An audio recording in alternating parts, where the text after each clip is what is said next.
is to bring love, or to let love incarnate in the world through this material, so that you will see, instead of seeing only a world of ego and fear and doubt and sin, you will see love's face, that you will see the face of Christ, that is the one Son of God, that one Spirit that we all share. So yes, that is another way of hearing or seeing or becoming. But I would venture to say that if you would give 1 minute a day to sitting, I would say this to anybody, 1 minute a day to sitting, and just, you don't have to believe in God, you don't have to have a religion, you don't have to, just to sit with yourself, with a willingness just to be for a moment, without anything to do, without having to rush off, without being aware of time. Just sit for 1 moment and breathe your breath and be aware of the life within you. And that will lead you to another minute or another few seconds on another day or at another time, until you finally are just comfortable at home in yourself, being with yourself. And when you get to the place where you can be with yourself, you can literally begin to listen or observe what is going on here. What is going on? And your heart is filled with messages for you. Your body is filled with messages for you that, because we're so outward focused, we never receive. We deny and we ignore. Your heart aches and you cover it up and you defend it and you put all kinds of shields there, instead of looking, what's going on with my heart? What would it say to me? What is this pain? What's the thought that I'm thinking is causing this emotion? Or the body begins to get sick, or the body begins to have certain symptoms, and we don't pay attention. We try to treat the symptoms, we try to run from the pain, instead of asking, what might this be? What are you saying to me, body? And we'll find that the body tells us, I'm tired. That the soul wants to speak and cannot, because we've so neglected it. Pretty powerful. Mm-hmm. Very powerful. So, and I don't sit quietly for a minute, really. Very seldom. I pick up something and do something. I do read something spiritual, mm-hmm. and I find that fulfilling. Okay. Because I'm reading something spiritual, so there's some sense of getting beyond myself, and there's some sense of a power greater than myself, which is comforting to me. Yes. So that's a means of doing what you said. Perfect. But I want to go back to being of the world, and where all these rules and regulations and so forth, as I see them, we try to conform to them, and we lose that sense of power that we truly have within us. Yes, we give it away to that. Exactly, we give it all to these guidelines that have been, forced on us. And I don't mean that literally, but really, in reality, they have been forced on us. And there's no end to them. It's endless. So so again, coming back to two thought systems and the answer of the thought system of love. The thought system of the world and of being a body in a world of bodies and separation, apart from God and apart really from the truth of myself, is an existence that says, I am a victim of the world I see. That there is a world that's out there that's happening, and that world is impacting my life, and I have to dance, and it's unpredictable. I never know what's coming at me, and it is shaping me. Whatever it's doing to me is shaping me. It's making me who I am. That's the world's thought system. There's another thought system. Well, just if I may, just to get that image of the world, that this world is shaping me, takes a lot to step back and reflect on that. Because so again, we're so channeled into doing, and you can talk with this person or that person, oh, you'll be good at this and that and so forth, and you surrender to those people. Not, I was going to say voices, but we're talking voice in a different context. They actual voices, and you move in those directions. So it's really difficult to realize the world is shaping you. You know, well, we it's believe extremely that. difficult. We believe the world. Every one of us has a past, and that past, just for an example, Sure. almost all of us believe that our mothers or our fathers did something to us which made us the way we are, including giving us their genes. Also telling us that we were either stupid or brilliant, whatever it is, and we've taken all that in, and that becomes what I would call a perceptual commitment or a paradigm, the software in which we look out and define who we are in the world. That's exactly what I'm speaking of. So, but there is another idea. And that idea, although you think it's difficult, is always available to us. Ego is trying to look at that idea. That worldly thought system right now is speaking and saying, oh, if you look at that idea, that's terribly difficult and terribly heavy and terribly hard, but that's ego's interpretation. It's just part of the paradigm. There is another thought system, and it says this: I am a co-creator with the source of the good, the holy, and the beautiful.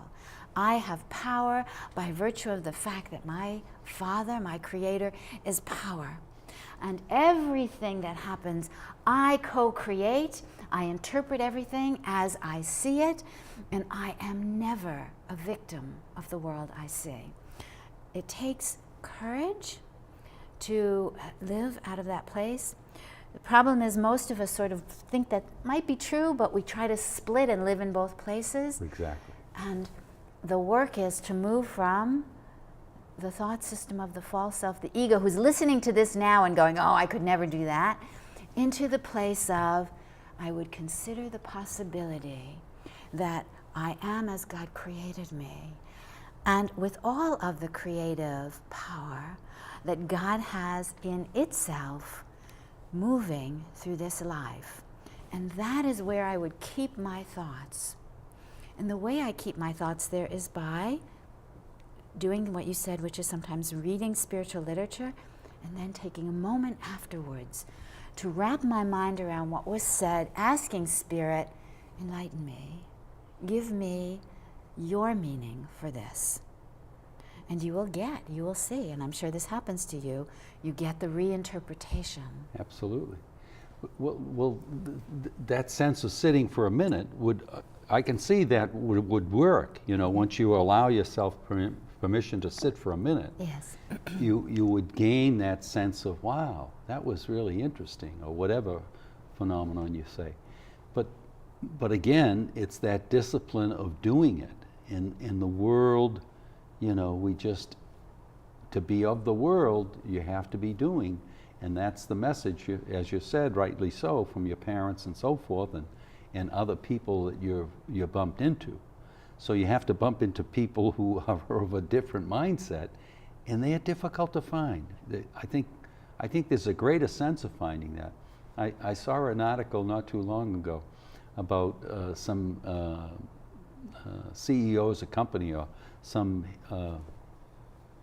lack of a better word, powerful people who included in their daily routine some sense of meditation, and they would never break that because it gave them the greatest sense of comfort with themselves and the greatest sense of insight to things. Yes. So, I mean, you know, and these are people who are held in some esteem and so forth. Yeah. But we all can be held in that esteem. All of us are worthy of knowing that we are utterly, ultimately, children of God. Absolutely. I love that phrase. Yeah. You know, what I wanted to touch on earlier, Mary Beth, is that sense of love.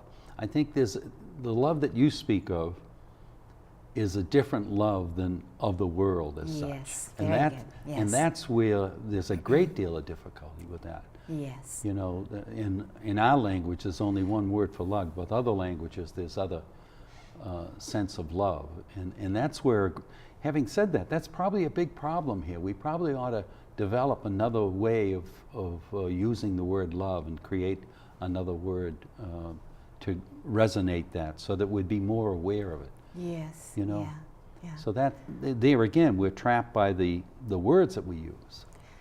Again, part of that thought system of being taught and learning.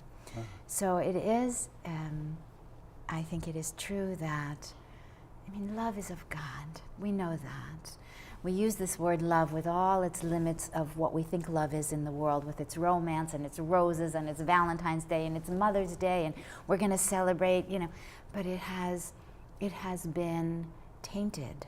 Exactly. It's been tainted, Right. yes.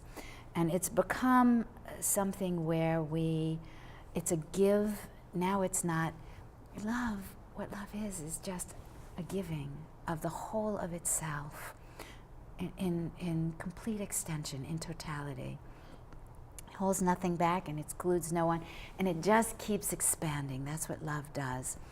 But in the world, we have taken bits of that, this God-given love, which we know is literally our identity. Spirit is love. It is love in action. It is the energy of love in the world. And we've taken that and we've put it through the ego filter system. Right. And so it becomes a place where it gets to be a bargain. It's no longer a giving or an extension of the truth of myself and just a sharing. It becomes, okay, Bob, I'll do this TV show for you if you will get me 6 new clients. How's that? You see, it becomes this bargain in relationship. That's right. And so it's a great idea to have a new word or a willingness to know love in truth, as it is in truth. Right. It makes sense to me. It really resonated when I said that, you know, to create something that says this is love, you know, because otherwise there's a lot of room for confusion. And you go back to the time of the 60s, you know, there was, this love, love, love, love. And on this, you know, what comes to mind is all we need is love and so forth. But that wasn't the sense of, at least from my perception, wasn't the sense of love as we're speaking, of that godly love. Yes. And realizing it's readily available and we have it at our disposal. Yeah. It's just, you know, it's just beyond your imagination. So here let's just blow everybody's mind.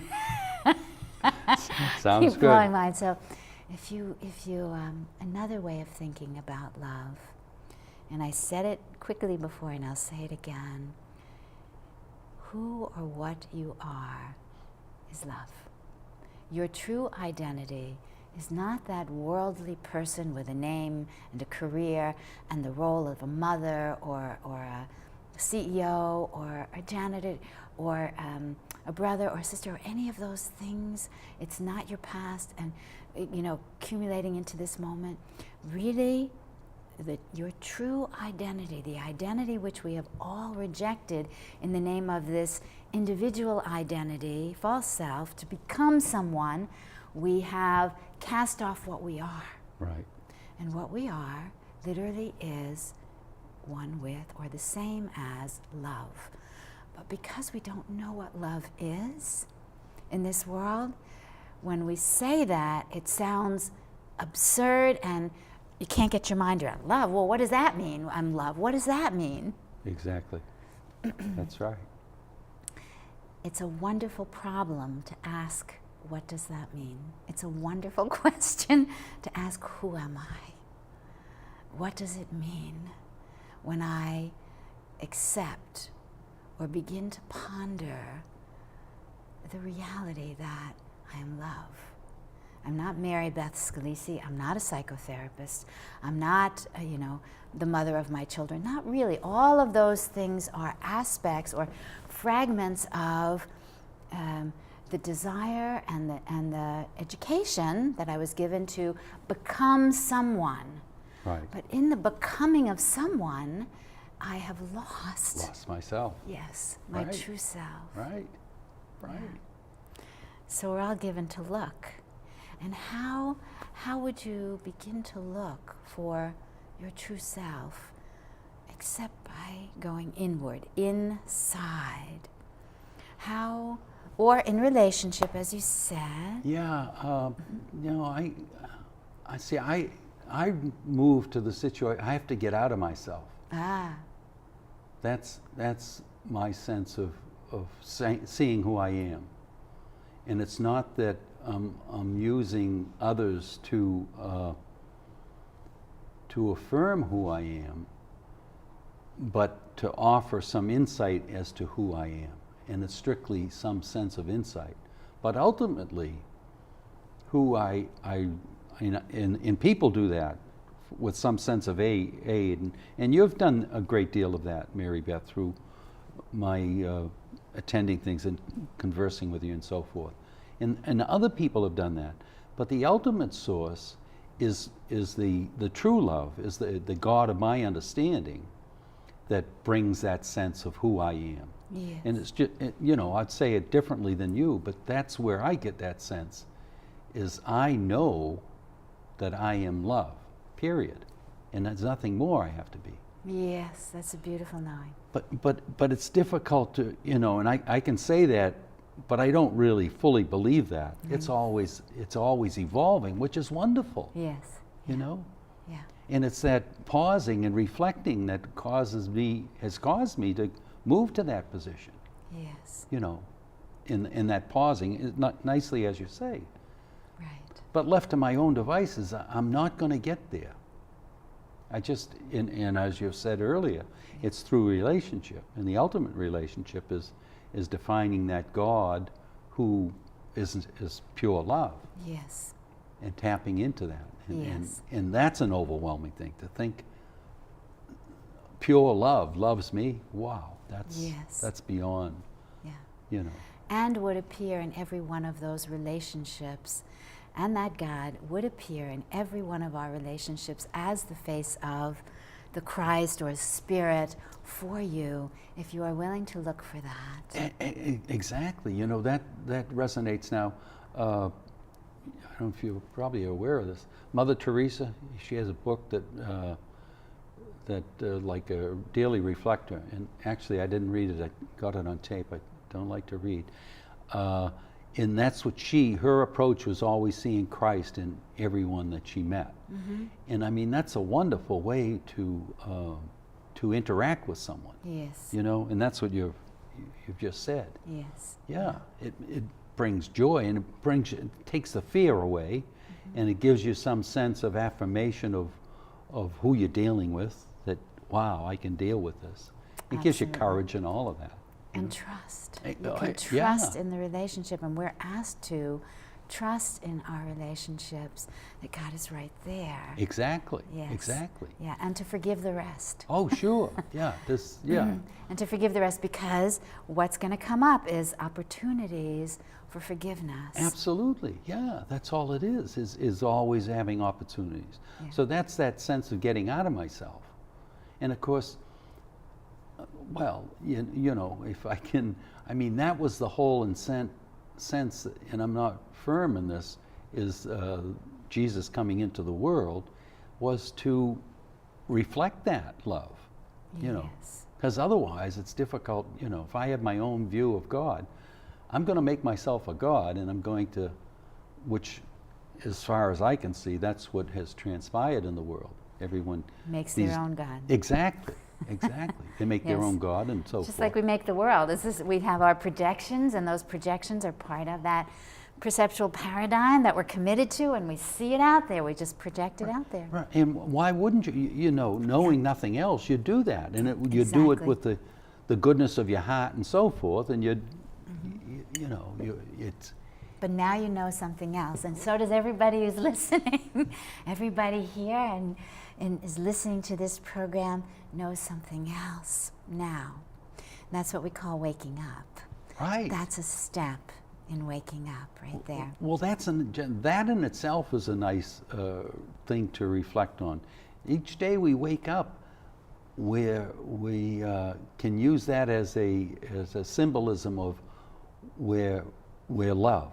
You know, we Yes. wake up and realize we have another day to go about sharing our love or whatever, and that's a nice thought. That's a beautiful thought. So, relationship with God and relationship in the world as a pathway of healing my sense of being an ego or having to become something, having to improve, having to fix, having to be more, having to be better, having to snuff out the other guy, having to defend against the world I'm a victim in. And that relationship with God will bring me into relationship here where I have the tool of forgiveness, and we should talk about what that is a little bit. How do Sure. I forgive? Because when we think we're victims of that world and we enter into relationship, we see all of my past right here. Perhaps you've had the experience of meeting someone for the first time and they look a little bit like some guy you really couldn't stand a long time ago, way back there. There's a lot of them. And as soon as you Only meet kidding. this person, there's just like, you don't like them. You just don't like them. You can't be warm to them, you can't be friendly, you don't trust them. So you're not seeing truly. Right. You're seeing through your past Absolutely. into a present moment Absolutely.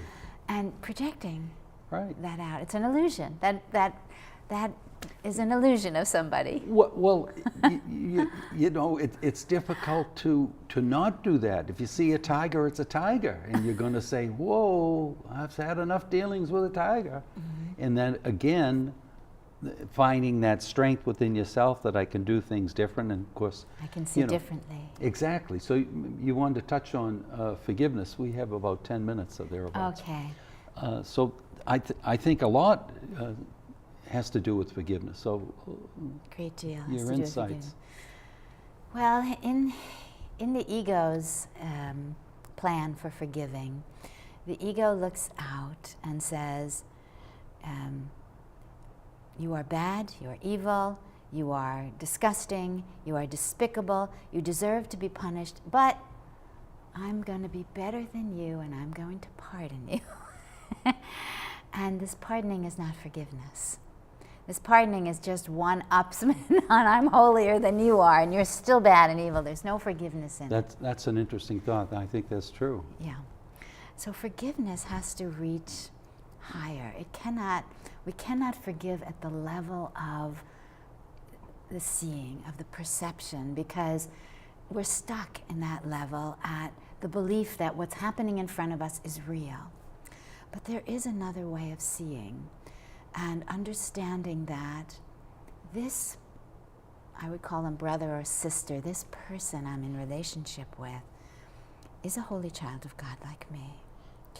God loves this person as much as God loves me. God has given this person the same God-given attributes that he or she has given me. This person is asleep to those attributes, and I must be too at this moment if I am seeing this person as something other than God-given, something other than spirit. So my work is to look beyond what I think I'm seeing, the illusion of the image of that person that I've made, to ask to see spirit. When I start to ask to see spirit, the power of the world and all those things that I saw begins to disappear, literally. It begin to fade away. They are no longer in my face. And I begin to experience more peace and more truth in my seeing. But that comes for me from asking for help. Because, as you said, by myself, I cannot do that. Right. Or I would have. Right. Yeah. And I, you know, you touched on a nice thing, the sense that these people are asleep. That in itself is a nice way to look at someone. Yes. Yeah. as opposed to that sense of judgment. Of course, there's some judgment in saying someone's asleep, but that really is a pleasant way to look at it. Yes. And reflecting back on what I said earlier, when you wake up in the morning, you've been asleep, and your batteries are now charged, and you can see things differently. Yes. You know? Yes. Yeah. But the struggle is to see things differently. Yes. It takes... There's an interesting way of thinking about this, and that is that when I'm in relationship through the ego's eyes or through the ego's thought system, it's as if there's an image of myself that